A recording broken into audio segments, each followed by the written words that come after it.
Okay, in this section we're going to be discussing some thoughts about the development of self and how we're socialized into this idea of a concept of self. Basically, when we talk about ourselves or the development of a concept of self, we're talking about the image of who we are as individuals. So when we're focusing on individuals in sociology, we are talking about micro-sociology, so most of the things we'll be discussing in this part of the lecture have to do with, again, a focus on the individual or micro-sociology. And many of the individuals I'll be discussing, even though some of them aren't necessarily considered sociologists, certainly their theories contributed to this idea of looking at how human beings develop as individuals. And many of the people that we're going to talk about up here, especially the first two, are considered symbolic interactionists. So remembering back to our topics from Module 1. The very first person we want to discuss here is Charles Horton Cooley, very important sociologist from the very early part of the 20th century. And Cooley, some of him, we'll discuss him again, especially when we talk about the role of social groups in human development.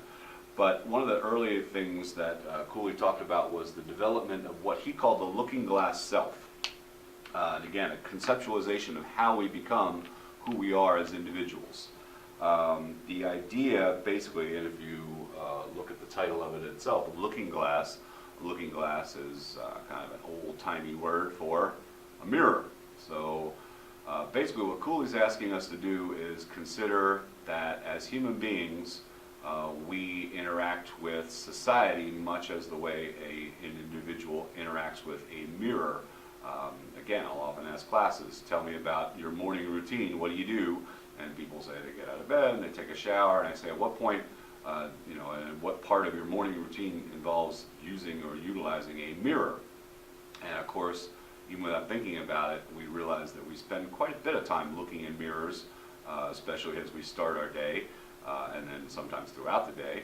And this has nothing to do necessarily with vanity, but why do we look in mirrors? We look in mirrors so that we can gauge how we look to other people. And when we find that we look acceptable, then we typically go about our day. But if we look in the mirror and judge ourselves to be having a quote-unquote bad hair day, or that something's askew about the way we look or the way we appear, then we do what? We typically change it. So we will then make some type of adjustments to our appearance so that we will look acceptable, at least our definitions of acceptable are to other people in society. So what Cooley's basically saying is, imagine society is a huge mirror that is hanging in front of you. And from very early on in your life, society is that mirror which is giving you feedback on your behavior. So even from a very young age as infants, but especially as we proceed into childhood and we learn different ways to behave, we behave in certain ways. Society reflects back on us through its interactions with us, its interpretations of how we're behaving. And if we find that those behaviors are acceptable, we continue to do those. Or in other words, if we're getting positive feedback from society, we continue to do those things. If we get negative feedback, then we tend to change our behavior. So when you think about, for those of you who are parents, or clearly as we can all relate to our own childhoods, when you think about how you learned how to do certain things, even if it wasn't specifically set down to us in lessons at school or even by parents or guardians, those kind of things, we just learn to a lot of ways behave based on our interactions with other people and what other people considered acceptable behavior and what isn't. Okay? So what Cooley was basically saying is we interpret other people's reactions to how we behave and keep doing the things that are getting positive reactions and maybe try to change some of the things that aren't getting such positive reactions or gaining negative reactions. And in doing that, we develop a sense of self, or a self-concept. And again, Cooley talks about how this process starts early in our childhood and continues all the way through life. So even if you think about the topics from the immediate lecture, I gave you the example of the wild boy, and we could say, why did the wild boy act the way he acted? One of the definitions, or one of the explanations, according to Cooley, was he lacked a mirror. He had no looking glass self. So the wild boy grew up in an environment in which there was no mirror to reflect back to him how he was behaving, so therefore there was no need for him to make any corrections. So the ways that he behaved were perfectly acceptable, at least in his own very limited concept of self. So even later, when he was brought into quote-unquote civilization, and people put food in front of him, it was nothing for him to jump up on the table and eat out of a bowl with both hands, because at that point he had never gained that reflective feedback that allowed him to determine whether or not that was acceptable, socially acceptable behavior or not. So again, Cooley and his looking glass self. George Herbert Mead is a very important person in sociology in regard to symbolic interactionism. We'll discuss Mead a couple other times throughout the course of the course. But again, Mead, one of his very early, again, in the 1930s, talked about the importance of observing children at play. So when he talked about how we develop as human beings, Mead said, look at the ways that children play and the various roles that they take on throughout the course of their lives, and you will understand how they're becoming socialized. So he kind of broke it down into stages throughout life, and he basically said that we interact with significant people in our lives, clearly parents, guardians, siblings, other people that we spend our early childhoods around.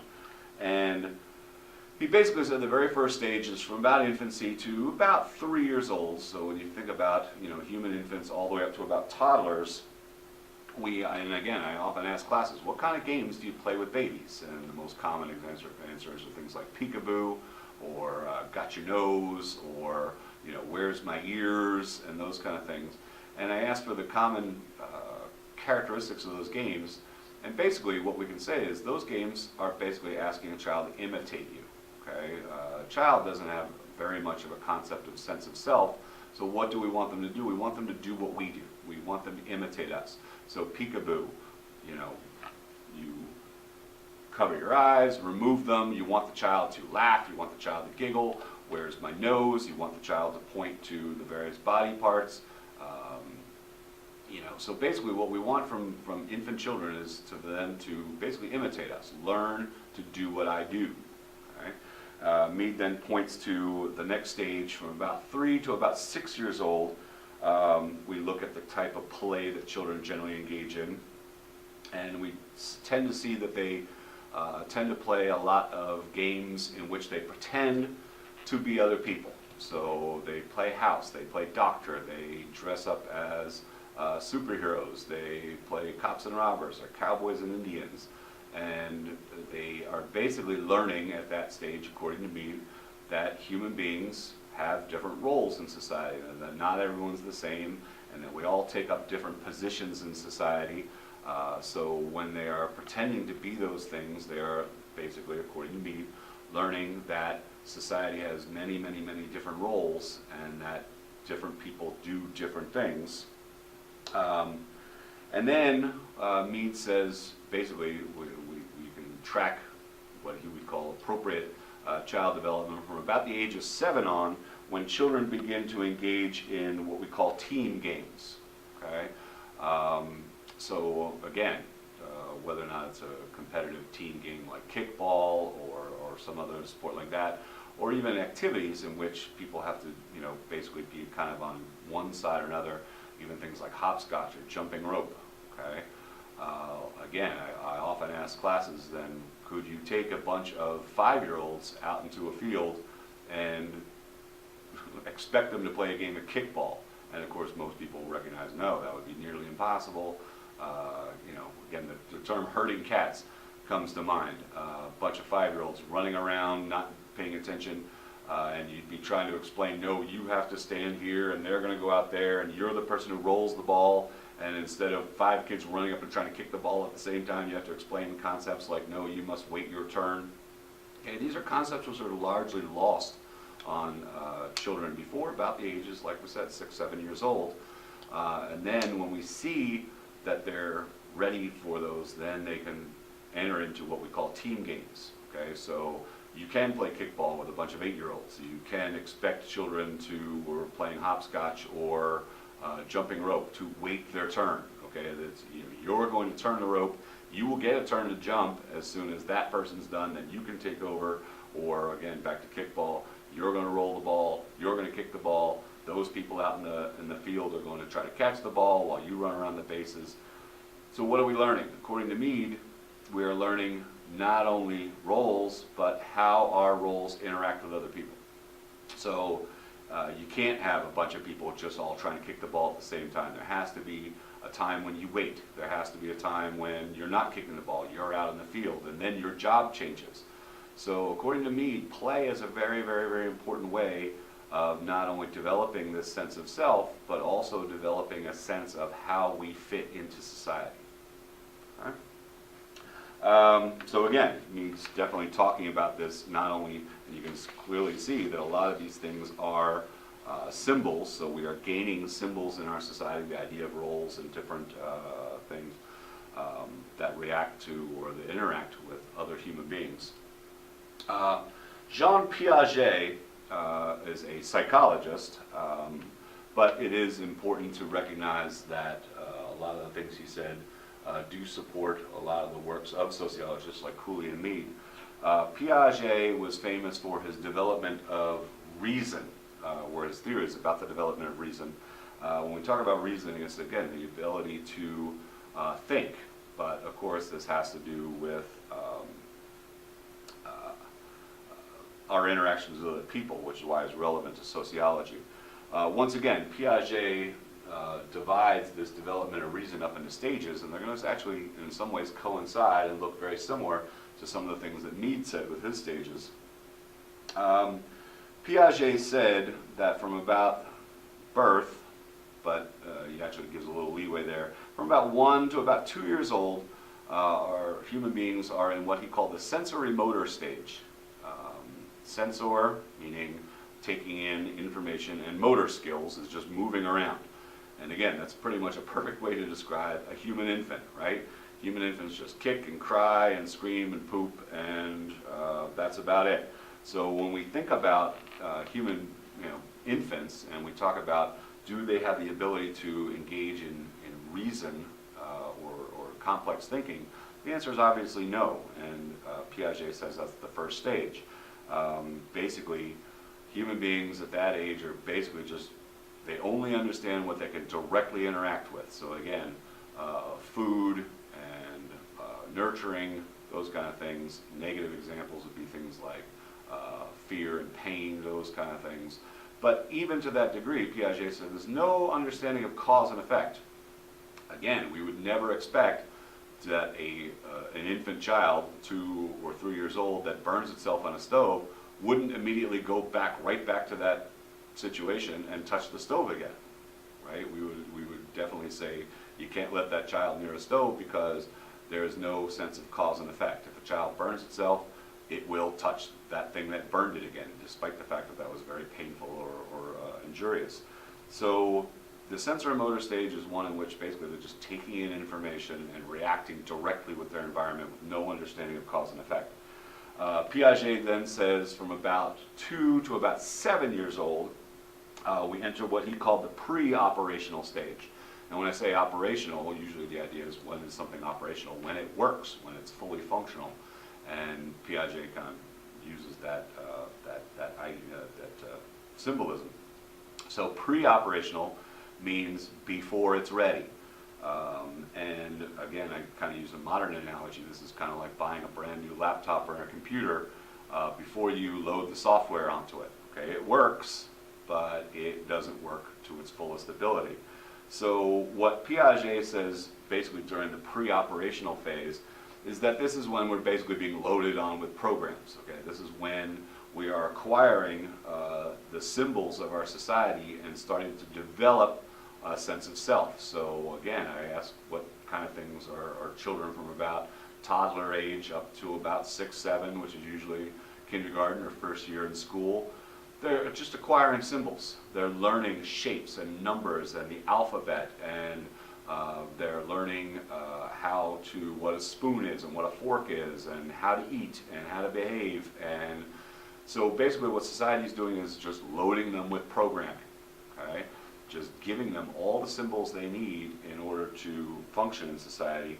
And once again, do we consider that children around the ages of 6 or 7 have very much of a view of the world? No, they pretty much understand what they can directly interact with. They have a very limited sense of self, although it is expanding through this gaining of symbols. Piaget then says from about 7 to about 12 years old, children operate, or human beings enter what he calls the concrete operational phase. So again, operational, meaning functioning, but the word concrete, meaning kind of basic, simplistic, the foundation of something. And at this point, basically what Piaget says is most human beings understand cause and effect. So if this happens, this is the result. And again, if we think back to our own childhoods, or again, those of you who are parents can probably think about 7 or 8 years old, you would definitely expect now that children can follow rules, right? Do this or this will happen. If you do this, you will get punished. If you do this, you'll get rewarded. This is what's expected of you. Please do this, or this could be a consequence. Certainly, again, back to my earlier example, if we knew an 8 or 9-year-old child who continuously burned themselves on a stove, touched the stove, ow, and then touched it again, we might seriously think that there's a developmental delay going on with that child. That child should understand that by this stage.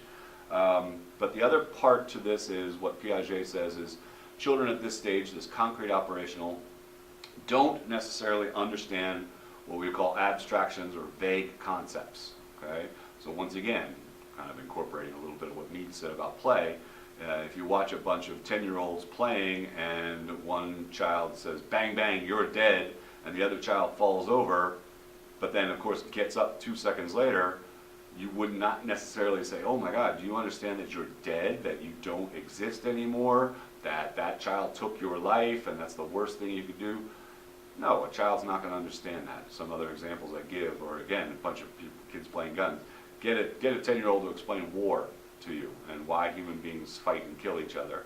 Another good example is, I think we've all either experienced this or known a child to come home and say, I'm in love, okay?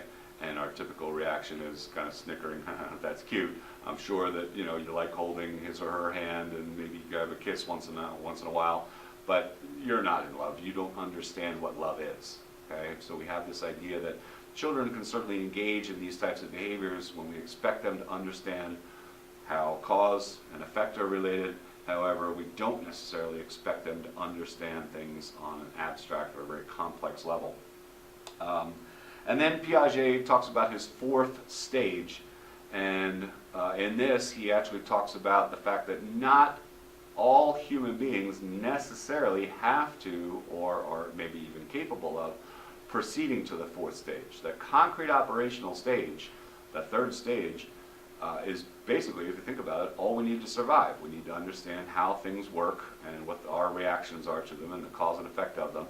But we don't necessarily have to understand things on a larger concept. That those abstractions are sometimes, and maybe, and again I joke with classes a lot, maybe you know people like this. They understand how the world works as far as how it affects them, but when we try to talk to them about huge, vague, abstract ideas, it gets kind of lost. They don't really get that, okay?